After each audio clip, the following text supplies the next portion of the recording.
Hi everyone, A Loving Soul here. So today I wanted to try something a little different, to show a little bit of gameplay footage of a game that I wanted to incorporate Kazekage Gaara in. I do have a mission that I need to get 5 wins in a row with Gaara, so I wanted to practice what I preach. So I thought, hey, he's a bloodline user. I haven't used Shikamaru TenTen in a while. Let's slap him in a team with Shikamaru and TenTen. Before getting into the match, I want to sort of go over the enemy's team and sort of the themes and mindsets going through my head. So my enemy has Amoy, Shikamaru, and Neji. So we have a Shikamaru mirror match here. Whenever you're playing a Shikamaru mirror match, the first thing you got to think about is who's going to stun first. Second is how do you use your meditates. So if you didn't know, Shikamaru's team-wide stun isn't a true stun. It doesn't stun mental abilities. So the first thing you got to look for is who has mental abilities and which of the characters have mental invulnerabilities.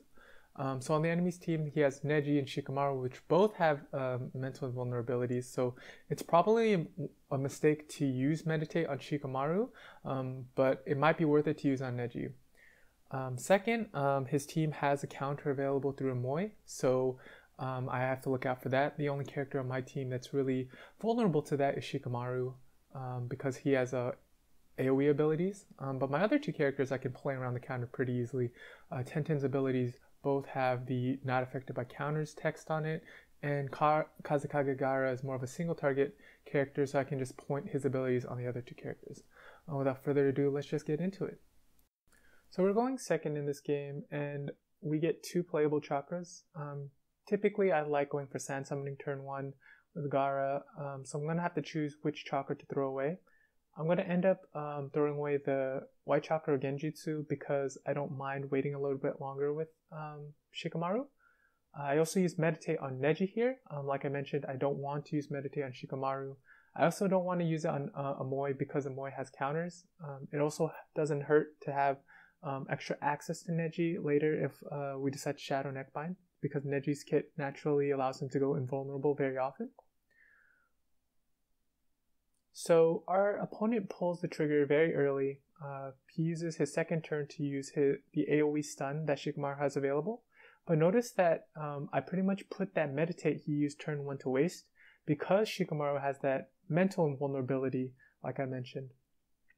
While for most cases it would last 2 turns against most characters, Shikamaru's stun is a control skill, which means as soon as you break contact with it, the skill is cancelled.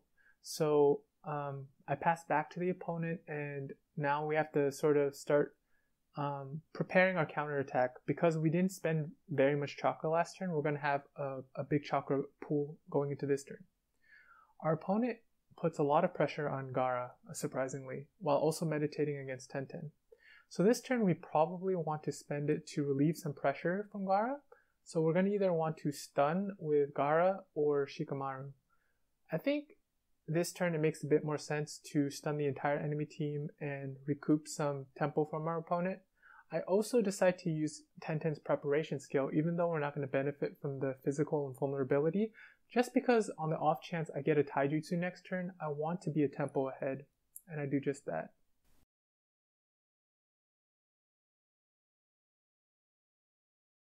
So the first thing we see this turn is that our enemy broke our stun by going invulnerable with Neji. That's perfectly fine. We have the option this turn to go for Shadow Neckbind, but I didn't really want to just hit 2 characters this turn, so I decided to just get some more value by first getting a Meditate stack off. We know that Amoy was stunned last turn, so there's no counter shenanigans. We're just going to put pressure on Shikamaru instead of Amoy because we want to be able to push through more easily in the future in case Amoy sets up a counter.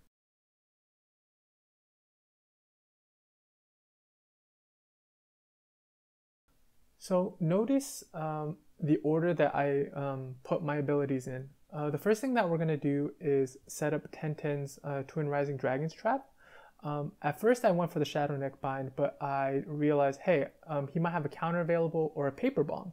In both cases, it doesn't hurt to have TenTen first reduce the damage. In the first case, if it's a counter, Shikamaru won't take the counter damage because Amoy's damage will have been lowered. Or if it's a Paper Bomb, TenTen will take the damage, and it's better that the damage goes on her because she has such a healthy life total. As soon as we cast our abilities, we see that indeed our opponent had set up a paper bomb with Amoy the turn earlier, and TenTen took the damage. At this point, the game is coming to an end. The enemy player has used Neji's invulnerability AoE attack, but it doesn't matter here because we've already affected him with Shadow Neckbind, which prevents him from going invulnerable or reducing damage. At first, I thought about possibly using Sand Summoning one last time, but I realized I'm in such an advantaged state that I'm just going to get off the last bit of damage with Gaara on Neji by stunning him, and this will pretty much set up the perfect 35 and 35 on Amoy and Neji respectively to set up a knockout next turn. One thing to notice is that Amoy did set up the counter last turn, but we didn't really have a way to play into it. He's pretty much did that just to try to knock out Gaara next turn with the follow-up skill, and that's fine like we mentioned. It doesn't really matter if Gaara gets knocked out here. We're just going to pretty much run the course here, target Amoy with TenTen and Shikamaru because we don't want to have to deal with counter shenanigans, and with Amoy knocked out, I think our opponent realizes there's pretty much no outs anymore and he's going to surrender. I think overall this was a very good showcase of TenTen and Shikamaru in action. A lot of AoE pressure and the utility through the damage reduction that TenTen provided, as well as that Shikamaru AoE stun, while also keeping that Neji under threat by removing his invulnerability shenanigans with Shadow Neckbind. Kazekage Gaara proved to also be a nice boon to the team, giving TenTen and Shikamaru that little bit of defensive utility with that destructible defense from Sand Summoning, while also being able to single target stun in a pinch. I hope you guys enjoyed this post-game commentary, and I hope to see you guys real soon. Peace.